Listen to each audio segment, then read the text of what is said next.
Chapter 1. Peculiar Fellows. Phantom Hive Manor. The place was abandoned for many years after its caretakers died. However, after approximately a century, two shady individuals rode into town and claimed the estate. A small boy with hair of black with a blue tinge and looked as though he was in his early teens, wearing an eye patch, claimed to be the sole heir to the Phantom Hives. No one can really say if this is true or not, as the last known Phantom Hive, CL, was thought to have died in 1889. The boy and his companion, his supposed butler, a tall man in black with hair to match and eyes that seemed otherworldly, somehow managed to convince Her Majesty, the Queen of the boy's lineage, and thus he was granted the estate. It now stands as though untouched by the hands of time on the outskirts of London. Many secrets are kept out of the public eye inside the manor's walls, like this one, which happened in early autumn one night. In the basement, the two inhabitants were said to have performed a peculiar ritual, said to have brought back one who has long been dead. "Are you sure about this, my lord?" inquired the man in black. "Whatever comes of this must be taken care of. Are you sure you have thought this through?" "Of course I have. Don't be stupid," the boy answered, removing his eye patch with a look of disinterest. "I wouldn't have done all of this planning if I hadn't. I'm not one to waste precious time and resources for nothing, Sebastian." The man, who goes by the name Sebastian, responded while lighting the candles around the circle that had been etched onto the basement floor just for this occasion. "As long as you know what you are doing, this thing is going to be a lot of trouble. You act as though this is some pet rabbit or something." "It might as well be." The young master gave an authoritative look to his servant, his eyes of different color, attempting to get Sebastian to retreat, before scoffing and heading to the center of the circle, where a table was. What lied on that table was covered with a cloth, but was still recognizable: a human body. He neared it, placing his palm on the forehead of the lifeless mass, and then spoke. "Ignis et de loco dolores angustia dolores eso eos ad me venir obscens ut veners ad me egredimini de excuse me, serent mihi adest anima misera tenebris patet ex hoc damnatorum limbo ad me themachen." Light escaped the lines of the ground, bring with it scorching winds. The flames from the candles flared up, but the boy remained ever determined to complete his task. His eye of blue changed to a fiery red and glowed, as did its companion. His eye of purple, with its dark signature, it stayed the same hue, but joined its friend in illuminating. And then it stopped. The room fell silent again. The circle ceased its letting forth of relentless winds and blinding essence. The candles died, no longer giving off small flames. Everything was quiet. The boy broke his silence after furrowing his brow in confusion and disappointment. "I don't understand. Something should have happened." He put his hand against his head as he pondered what went wrong. The next to break the silence was Sebastian, the boy's butler. "Perhaps it's for the best, my lord. I'm not sure what could have come of." His silence was interrupted when the body started to stir. The once lifeless frame began to move, flailing about like mad.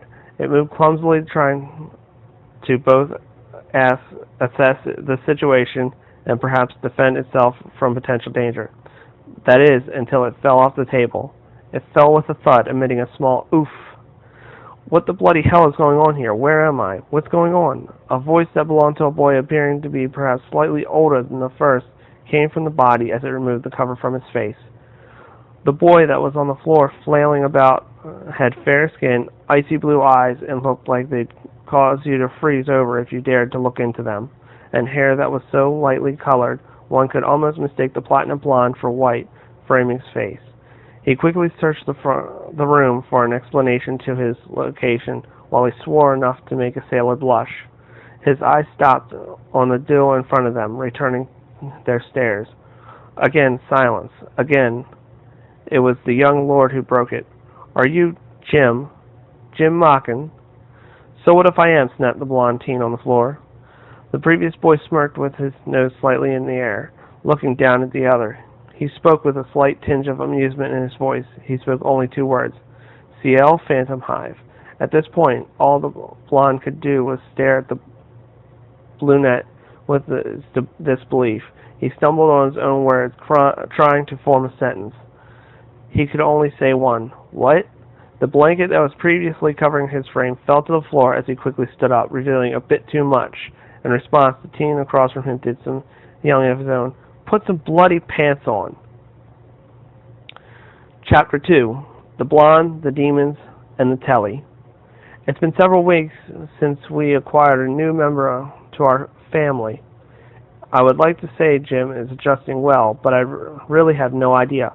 He's quiet, not at all how I remembered him.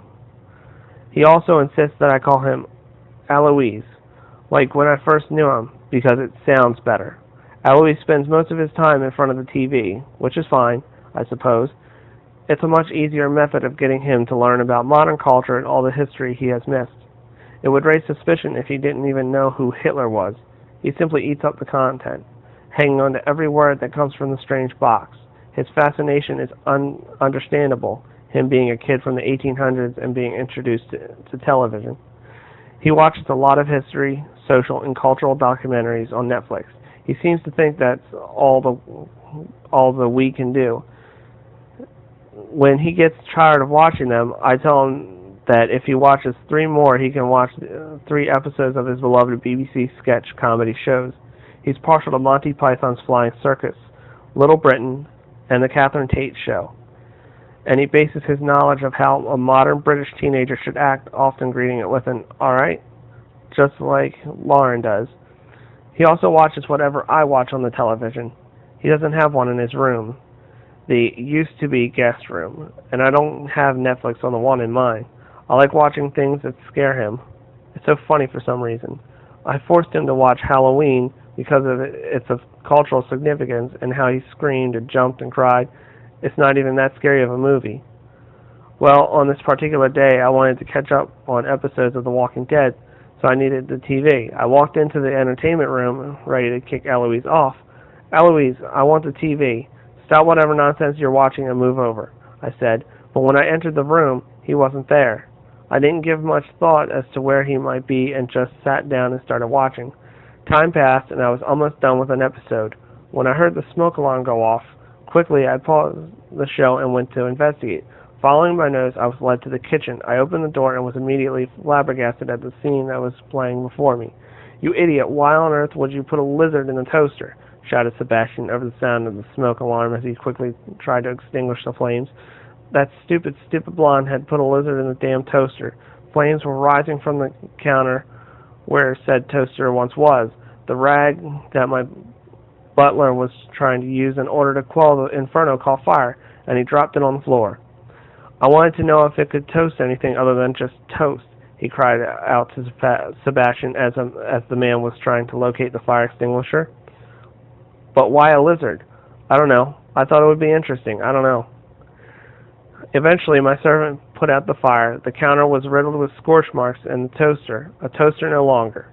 I walked forward to join them, and we all just stood there and stared at the ruins. I broke the silence to turn to Alois. You thought it would be interesting? I said to the blonde. That is the reason I'm going to have to pay to get my new counter and toaster replaced? I'm not sure if I was angry, astounded, or a combination of the two. I knew Alois was impulsive, but Jesus, he met me with silence. He stared at the floor and fidgeted. Obviously, I sounded angry. Wouldn't you be? But still, I continued. What kind of moron puts a lizard in a toaster? I made sure to push my point by putting emphasis on my words, hopefully to prevent a repeat performance. The boy before me looked up with the face of a guilty-looking puppy, never ceasing his fidgeting with the edge of his T-shirt. Sorry, he mumbled. His voice held the sort of sincerity that was unexpected. Come to think of it, I don't think I've ever heard him make such a noise, but still, I had to be firm.